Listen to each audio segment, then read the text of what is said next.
Estamos a mitad de semana, me da muchísimo gusto saludar al señor Francisco Vila. Bienvenido, muy buenas noches y como todos los miércoles. Así es, muchas gracias por estar aquí. Bueno, pues recientemente hemos observado que las lluvias han causado problemas en diferentes partes de la República Mexicana, Sinaloa, Sonora, Michoacán.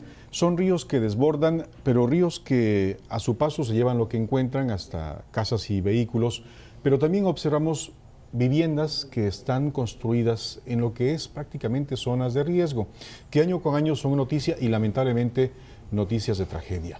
¿Es el riesgo de construir en zonas donde no se debe? Hay varios factores que tienen que tomarse en cuenta. Hay un cambio climático, obviamente.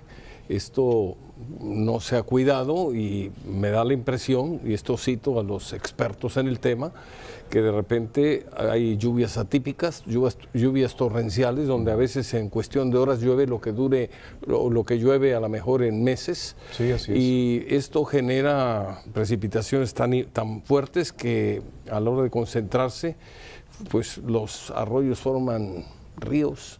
Sí. Y los ríos arrasan con lo que está a su paso. Creo que hay cosas que se pueden evitar.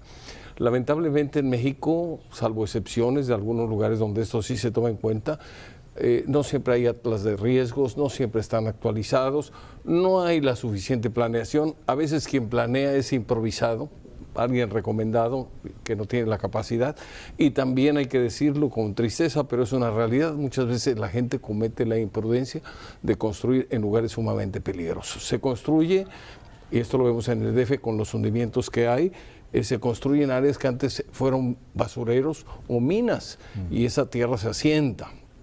Se construye muy cerca de los cauces de los ríos. Ha habido una desforestación o deforestación tremenda que ha hecho que parte del agua, los árboles tienen la virtud o la cualidad de fijar el agua al suelo. Retienen, evitan la erosión, pero al no haber árboles suficientes no hay manera de retener el agua, entonces el agua se concentra en grandes volúmenes y se provocan tragedias como las que hemos estado viendo en la televisión. ¿Qué debemos hacer? ¿Qué se debe hacer para evitar todo esto? La cultura de la prevención, pero lamentablemente aquí en México, salvo excepciones, insisto, honrosísimas, pero muy escasas, no hay planeación.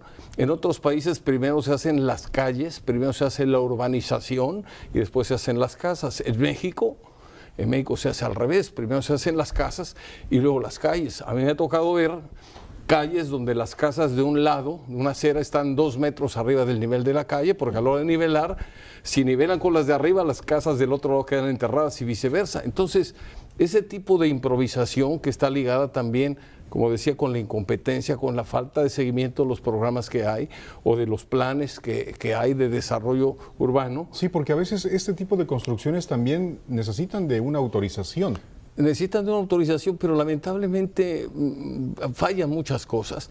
Yo creo que no podemos estar dejándole todo al gobierno, que el gobierno resuelva. Los ciudadanos debemos de tener el criterio necesario para también no esperar a que venga la autoridad a decirme lo que tengo que hacer, sino yo mismo curarme en salud, porque estoy invirtiendo en un patrimonio que a lo mejor es fruto del esfuerzo de toda la vida, de ahorro, de sacrificio, como para ponerlo en riesgo. Todo eso tiene que cambiar y eso es parte, o tiene que ver en buena parte con la cultura. Tenemos que impulsar la cultura de la prevención, no ser temerarios. Si sabemos que aquí en el pasado se inunda, pues o me elevo lo suficiente para no ser afectado por una inundación o simplemente construir en otro lado. Pero aquí está viendo la gente o las personas que desean construir, que hay problemas en la zona y van a construir ahí mismo sin tomar las precauciones necesarias. Conclusión, tragedia, luto, lamentablemente, y personas que pierden todo su patrimonio. Hoy no solamente son los ríos, en la actualidad son los hundimientos que ya citaba usted y también los deslizamientos de tierra que han causado todo está ligado, mucha improvisación. Hay mucha falta de planeación. Cuando hay planeación adecuada, algunos no la siguen.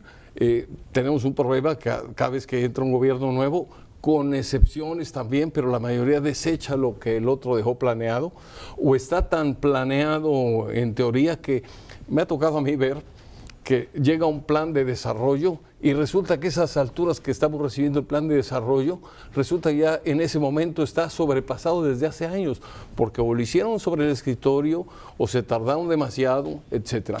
tenemos que cambiar. Cultura si queremos de la prevención. Cultura de todo. Tenemos que actuar con más responsabilidad. Muy buenas noches, muchas gracias. Gracias.